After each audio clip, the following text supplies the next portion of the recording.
Assalamualaikum warahmatullahi wabarakatuh. Ketemu lagi dengan saya Ustazah Budi. Kita akan belajar bersama-sama matematika kelas 8. Silahkan disiapkan bukunya, buku Jelajah Matematika SMP kelas 8 penerbit Yudhistira, untuk menyimak penjelasan dari saya. Pekan pertama kita akan belajar bab 1, yaitu pola dan barisan bilangan.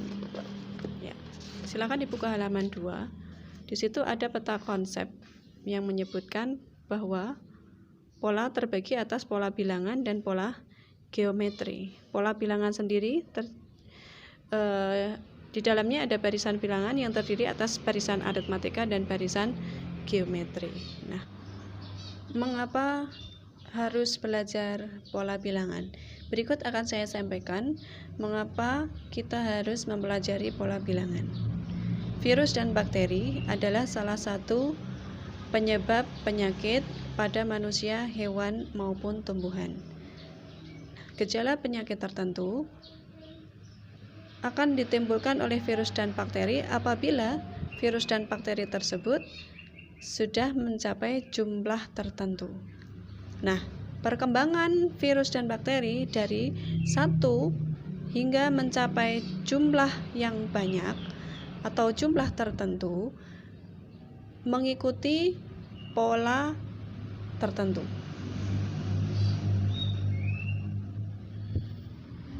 Pengbiakan bakteri dan virus dari 1 menjadi jumlah tertentu atau menjadi jumlah yang sangat banyak mengikuti pola tertentu. Nah, pola perkembangbiakan virus dan bakteri tersebut secara umum akan kita bahas dalam materi pola bilangan. Ya, perhatikan aktivitas 1.1.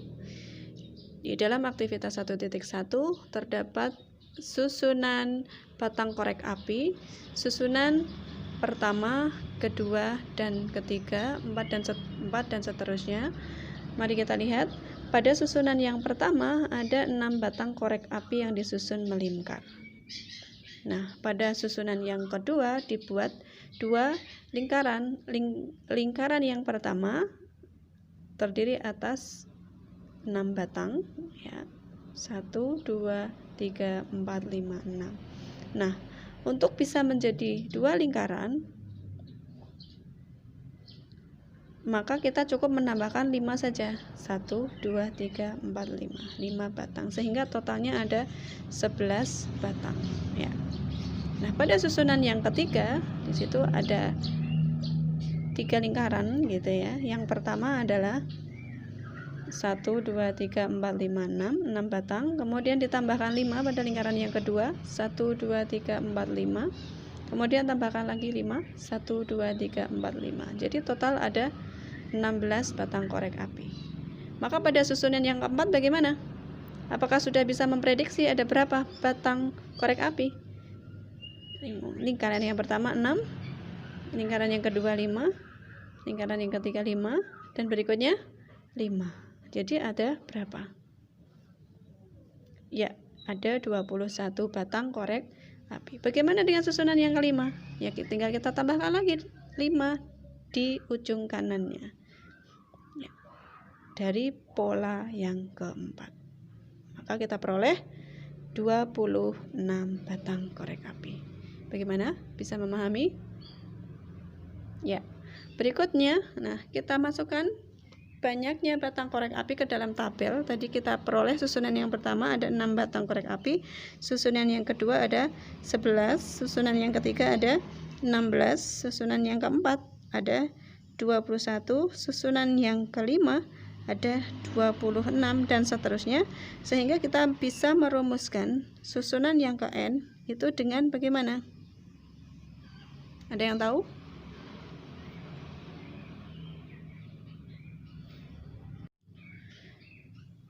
Sebelum menjawab bagaimana kita menentukan banyaknya batang korek api untuk susunan ke N, mari kita bahas dulu macam-macam pola bilangan sederhana berikut ini.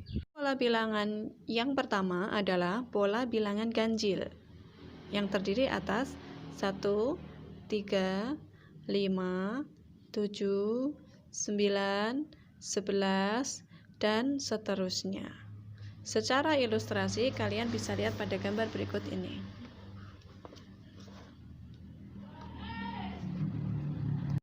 Perhatikan ilustrasi untuk pola bilangan ganjil berikut ini pada tabel 1.1. Untuk gambar 1 ada berapakah banyak lidinya? Ya, betul, ada 1. Pada gambar 2 ada berapakah banyak lidi? Kita hitung 1, 2, 3. Baik, ada 3 ya. Pada gambar 3 ada berapakah banyak lidi? Kita hitung 1, 2, 3. Ada 3. Kemudian tambahkan lagi berapa? 1, 2 ya. Jadi 3 ditambah 2. 3 ditambah 2. Jadi berapa? 5. Pada gambar 4 ada berapakah banyak lidi? Kita hitung 1, 2, 3. 3 ya. Tambahkan lagi 2. Tambahkan lagi 2. 3 ditambah 2 ditambah 2 sama dengan 7. Nah, kita bisa menyusun cara mudah untuk bisa mendapatkan rumusnya, yaitu bagaimana? Kita lihat. Tadi pola pertama atau urutan pertama banyak lidinya adalah 1, sehingga kita bisa membuat rumus seperti ini. 1 itu diperoleh dari 2 dikali 1 dikurangi 1. Urutan ke 1. Kemudian pada pola kedua, tadi ada 3 batang lidi ya. 3 itu diperoleh dari mana? 2 kali 2, 2 kali 2 kan 4 ya, dikurangi 1. 4 kurangi 1 adalah 3. 2 ini adalah susunan kedua. Nah, berikutnya pola yang ketiga atau urutan yang ketiga. Tadi kita peroleh 5 batang lidi, 3 tambah 2. Nah, 5 itu adalah 2 dikali 3 dikurangi 1. 3 itu pola ke-3, begitu ya. 2 kali 3 berapa? 6 ya, dikurangi 1 adalah 5. Nah, begitu pola yang keempat juga begitu. Kita peroleh tadi 3 ditambah 2 ditambah 2 alias 7 banyak lidi ya. Ada 7 buah lidi begitu. Nah, 7 itu diperoleh dari mana? 2 kali 4 dikurangi 1. 4 itu adalah pola ke-4 begitu. Sehingga kita bisa menurunkan rumus untuk urutan yang ke-n gitu. Kita bisa memperoleh ya, banyaknya lidi pada pola ke-n itu dengan merumuskan ini 2n min 1. Ya, jadi kalau n ini urutan ke-10, maka kita bisa peroleh 2 kali 10 min 1. 2n itu artinya 2 kali n ya. Ya, 2 kali 10 min 1. Bisa dimengerti? Nah, sekarang kita bahas jumlah dari n bilangan ganjil pertama. Maksudnya apa? Maksudnya adalah dari barisan pola bilangan ganjil tadi kita tambahkan hasilnya seperti apa ya, kita lihat. Jadi kita tahu bahwa pola bilangan ganjil terdiri atas bilangan-bilangan ganjil begitu yang berurutan begitu ya. Jadi 1, 3, 5, 7, 9. Nah, untuk jumlah bilangan satu bilangan ganjil pertama adalah ya 1 itu sendiri. Untuk jumlah 2 bilangan ganjil pertama adalah ya bilangan pertama dan kedua, bilangan ganjil pertama dan kedua. 1 ditambah 3, hasilnya adalah 4. Nah, jumlah 3 bilangan ganjil pertama adalah 1 tambah 3 tambah 5. 1 tambah 3 tambah 5, hasilnya adalah 9. Jumlah 4 bilangan ganjil yang pertama adalah 1 tambah 3 ditambah 5 ditambah 7, hasilnya 1 ditambah 3 ditambah 5 ditambah 7 sama dengan 16. Ternyata ya 1, 4, 9, 6 itu adalah bilangan istimewa. Siapa yang masih ingat bilangan apakah itu? Ya, itu adalah bilangan kuadrat ya. Jadi 1 itu adalah 1 pangkat 2, 4 adalah 2 pangkat 2, 9 adalah 3 pangkat 2, 16 adalah 4 pangkat 2. Maka jumlah n bilangan ganjil pertama kita bisa rumuskan ya. Kalau kita lihat tadi jumlah 4 bilangan ganjil pertama adalah 4 pangkat 2. Jumlah 3 bilangan ganjil pertama adalah 3 pangkat 2. Jumlah 2 bilangan ganjil pertama adalah 2 pangkat 2. Maka jumlah n bilangan ganjil pertama adalah n pangkat 2. Ya, di sini. Bisa memahami? Baik, bagi yang belum paham, perhatikan ilustrasi gambar persegi pada gambar 1.4 berikut ini. Gambar di sini menunjukkan pola bilangan ganjil. Ya. Ini pola pertama, ini pola kedua, ini pola ketiga, pola keempat, dan pola kelima. Baik, bagaimanakah menentukan jumlahnya? Perhatikan, jumlah satu bilangan ganjil yang pertama adalah terdiri dari satu persegi saja. Jumlah dua bilangan ganjil pertama adalah 1 dan 3. Jadi totalnya ada berapa ini? Ada 4. Jumlah 3 bilangan ganjil pertama adalah 1 tambah 3 ditambah 5. Jadi total ada 9 persegi. Begitu seterusnya. Kita bisa mengaitkan rumus luas persegi untuk bisa menentukan banyaknya bilangan ganjil pada pola bilangan ganjil. Masih ingat ya, luas persegi dirumuskan dengan apa? Luas persegi dirumuskan sisi kali sisi. Tetapi dalam hal ini, karena kita membahas pola Kn, bukan S yang muncul, ya, tetapi N. N kali N atau N. Lantas, apabila ada pertanyaan berapakah jumlah 100 bilangan ganjil pertama, maka jawabannya adalah eng ing eng. Ya, 100 pangkat 2 atau 100 dikali 100 sama dengan 10.000. Paham ya? Untuk pola bilangan yang kedua adalah pola bilangan genap. Ya, terdiri atas 2, 4, 6, 8, 10, 12 dan seterusnya. Nah, ilustrasi dari pola bilangan genap bisa kalian lihat pada gambar berikut ini. Visualisasi pola bilangan genap bisa kalian saksikan pada penjelasan berikut ini. Bilangan genap yang pertama adalah 2. Bisa digambarkan dengan 2 buah lingkaran bertumpuk atas bawah seperti ini.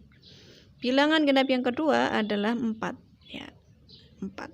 4 itu adalah 2 ditambah 2. Bilangan genap yang ketiga adalah 6. Seperti ini visualisasinya. Tadi sudah 2 ditambah 2, tambahkan lagi 2. Jadi 2 tambah 2 tambah 2 sama dengan 6. Ya, bilangan genap yang keempat adalah 8. 2 ditambah 2 ditambah 2 ditambah 2. 2 ditambah 2 ditambah 2 ditambah 2 sama dengan 8. Seperti itu. Maka untuk menentukan rumus pola Kn bisa kalian dapatkan dengan melengkapi tabel 1.3 berikut ini. Di pola pertama terdiri atas 2 lingkaran, banyak noktahnya adalah 2 atau banyak lingkarannya adalah 2. 2 adalah 2 dikali 1.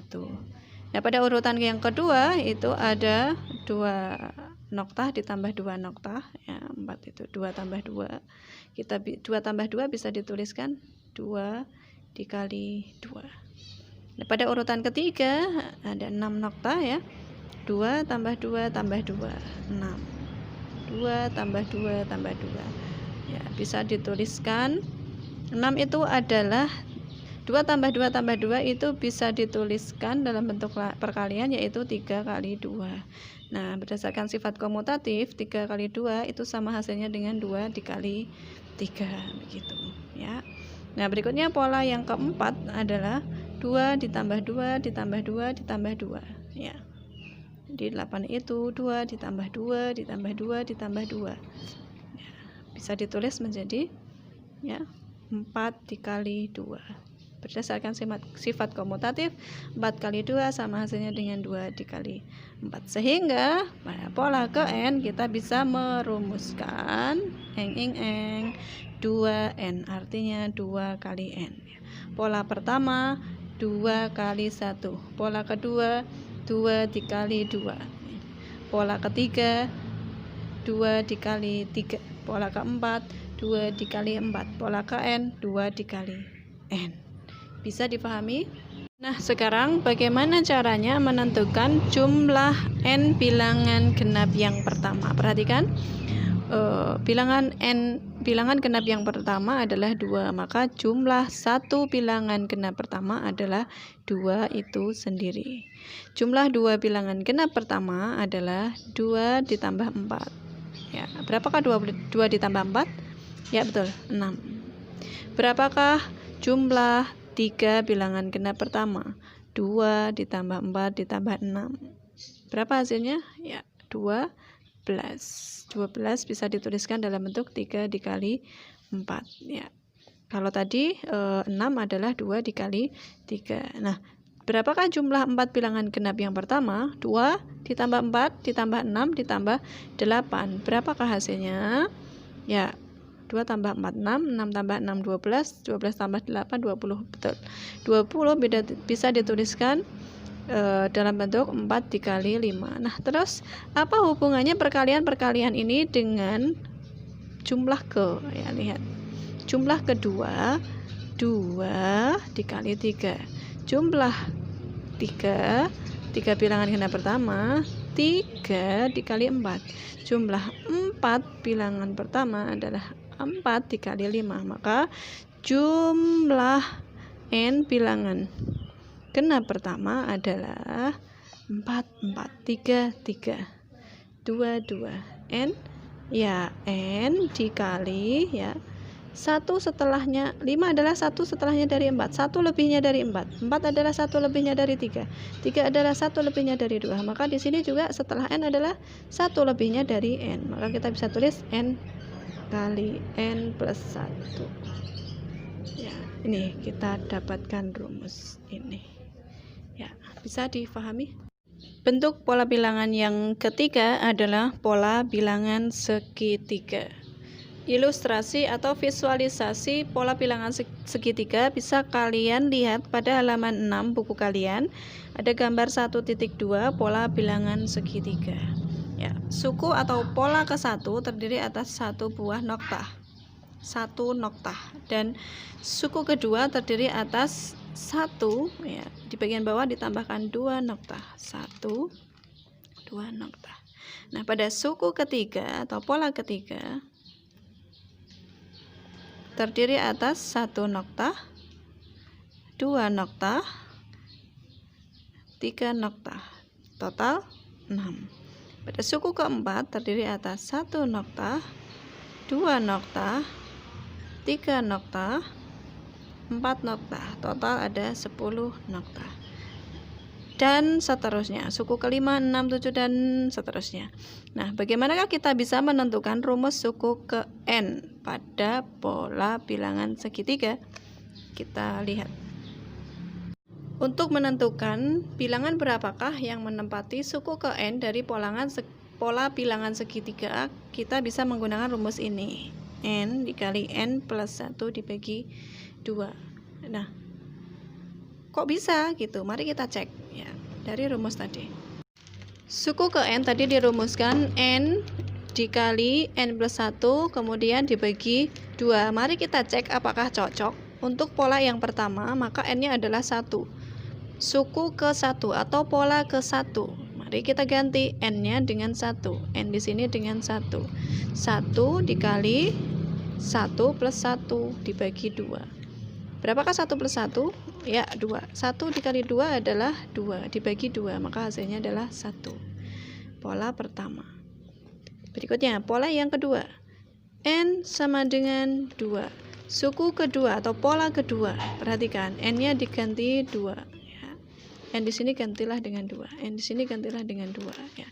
2 dikali 2 plus 1 dibagi 2 ya. Kita bisa sederhanakan seperti ini ya. Karena ini adalah perkalian, maka kita bisa sederhanakan 2 dibagi 2 adalah 1 ya. Maka hasilnya adalah 3. Berikutnya adalah untuk suku yang ketiga adalah N-nya adalah 3. Gantilah N di atas dengan 3. N di sini dengan 3 ya. 3 dikali 3 plus 1 kemudian dibagi 2. 3 plus 1 berapa itu? Ya, 3 plus 1 adalah 4. Sederhanakan. Ya, 4 dibagi 2 adalah 2. 3 dikali 2 adalah 6. Betul sekali. Ya. Ya. Pola pertama 1, kedua 3, keempat 6. Kita cek dengan cek pola pertama 1, pola kedua 3, pola ketiga 6. Kita cocokkan dengan gambar pola bilangan segitiga yang tadi. Kita cek ya, pola ke-1 atau suku ke-1, 1, suku kedua 3, suku ketiga 6 ya, benar ya. 1, 3 dan 6 ya, cocok dengan hasil pembuktian kita tadi. 1, 3 dan 6 ya. Baik.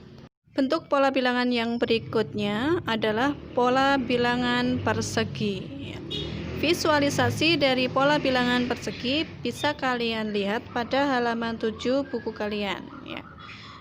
Perhatikan suku ke-1 ada 1 noktah, suku kedua ada 4 noktah yang disusun seperti persegi. Kemudian suku ketiga ada 9 noktah juga disusun seperti persegi. Maka gampang saja ya untuk bisa menentukan rumus suku ke N dari pola bilangan persegi. Suku pertama 1. 1 itu adalah 1 pangkat 2. Suku kedua adalah 4. 4 adalah 2 pangkat 2. Suku ketiga adalah 9. 9 adalah 3 pangkat 2. Maka suku ke N bisa ditentukan dengan memangkatkan 2 N tersebut. Jadi suku ke N bisa ditentukan dengan N pangkat 2 ya. Mirip dengan apanya persegi? Siapa ingat? Ayo. Mirip dengan, ya betul, luas persegi. Bentuk pola bilangan yang kelima adalah pola bilangan persegi panjang. Visualisasinya kalian bisa saksikan pada gambar 1.4 halaman 8 di buku kalian masing-masing. Untuk suku yang pertama atau pola yang pertama terdiri atas 2 noktah seperti ini ya. 1 ke atas, 2 ke samping. Kemudian untuk suku yang kedua ada 6 noktah seperti ini. 2 ke atas dan 3 ke samping ya. Jadi 6 itu adalah, kalau kita ingat rumus luas persegi panjang, kita bisa mengalihkan antara dimensi panjang dengan dimensi lebar. Maka 6 itu adalah 3 dikali 2. 2 adalah 2 dikali 1. Begitu. Dan untuk suku yang ketiga terdiri atas 12 noktah disusun 3 ke atas dan 4 ke samping. Maka 12 itu bisa kita hitung dengan, atau kita sajikan dengan 4 kali 3. Suku ketiga, pola ketiga 4 kali 3, pola kedua 3 kali 2, pola ke-1 2 kali 1. Maka untuk bisa menentukan rumus suku ke N dari pola bilangan persegi panjang, kita bisa mengalihkan N kali N plus 1. Dari mana? Ya ini tadi, suku ke-1 1 dikali 2, suku kedua 2 dikali 3, suku ketiga 3 dikali 4, suku ke-1 ya. Jadi suku ke N bisa di 3, 3, 2, 2, 1, 1, maka N dikali ya dengan bilangan di depannya 1 lebihnya dari bilangan di belakangnya, sehingga 1 lebihnya dari N adalah N plus 1 ya. Nih 3 itu 1 lebihnya dari 2, 2 itu 1 lebihnya dari 1. Maka untuk menentukan suku ke N kita bisa gunakan rumus ini. Kita gunakan sifat komutatif supaya N yang lebih sederhana atau N yang lebih kecil berada di depan ya. N dikali N plus 1. Bisa dimengerti? Pola bilangan yang keenam adalah pola bilangan segitiga Pascal ya. Waktu kelas 7 kalian pernah belajar himpunan ya, di dalamnya ada subbab yaitu himpunan bagian. Kita sudah menggunakan pola bilangan segitiga Pascal ini. Jadi lebih tepatnya ini mengingat saja ya. Baik, seperti apa segitiga Pascal? Kalian bisa lihat halaman 9 ya, gambar 1.5. Di situ ada pola bilangan segitiga Pascal. Baris pertama itu dimulai dengan 1, baris kedua ya 1 dan 1, baris ketiga jumlahkan bilangan yang ada pada baris kedua, 1 dan 1 tambahkan menjadi 2. Kemudian apet lagi dengan 1 dan 1 di kiri dan 1 di kanan.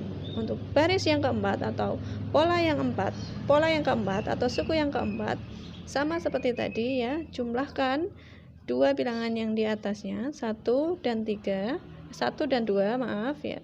1 dan 2 dijumlahkan menjadi 3. 2 dan 1 dijumlahkan menjadi 3. Apet dengan 1 dan 1. Baris yang kelima atau suku yang kelima atau pola yang kelima ya. Tambahkan ya 1 dengan 3 jadi 4. 3 dengan 3 jadi 6. 3 dengan 1 jadi 4. Apet dengan 1 dan 1. Begitu seterusnya ya. Nah, berikutnya mari kita turunkan rumus untuk menentukan jumlah bilangan baris ke n atau pola ke n pada bilangan segitiga Pascal. Baik, kita lihat baris pertama terdiri atas 1, maka jumlahnya adalah 1. Baris kedua terdiri atas 1 dan 1, maka jumlahnya adalah 2. Baris ketiga terdiri atas 1, 2, 1, maka jumlahnya adalah 4. Baris keempat terdiri atas 1, 3, 3, 1, maka jumlahnya adalah 8. Baris kelima terdiri atas 1, 4, 6, 4, 1, maka jumlahnya adalah 16. Baris keenam terdiri atas 1, 5, 10, 10, 5, 1, maka jumlahnya adalah 32. Baris ketujuh 1, 6, 15, 20, 15, 6, 1, maka jumlahnya adalah 64. Baris berikutnya terdiri atas 1, 7, 21, 35, 35, 21, 7, 1, maka hasilnya adalah, ayo hitung. Coba hitung, berapa hasilnya? Ya betul, 128. Nah, berapakah jumlah bilangan pada baris ke n? Ya, kita lihat bagaimana. 1 itu ternyata adalah berapa ya? Kita lihat. Ya, apa hubungan 1, 2, 4, 6, 1, 2, 4, 8, 16, 32, 64, dan 128? Siapa yang tahu? Ya, betul. Basisnya adalah 2. 2 adalah 2 pangkat 1. 4 adalah 2 pangkat 2. 8 adalah 2 pangkat 3. 16 adalah 2 pangkat 4. 32 adalah 2 pangkat 5. 64 adalah 2 pangkat 6. Dan 128 adalah 2 pangkat 7. Lantas berapa 1? 1 adalah 2 pangkat 0. Sehingga kita bisa menurunkan rumus jumlah bilangan baris ke n adalah dengan 2 pangkat baris ke 1 2 pangkat 0. 0 itu 1 kurangnya dari 1. Baris kedua adalah 2 pangkat 1. 1 adalah 1 kurangnya dari 2. Baris ketiga 2 pangkat 3. 2 adalah 1 kurangnya dari 3. Baris keempat 2 pangkat 3. 3 adalah 1 kurangnya dari 4. Maka baris ke n adalah 1 kurangnya dari n adalah n-1, basisnya 2. 2 pangkat n-1. Bisa dimengerti?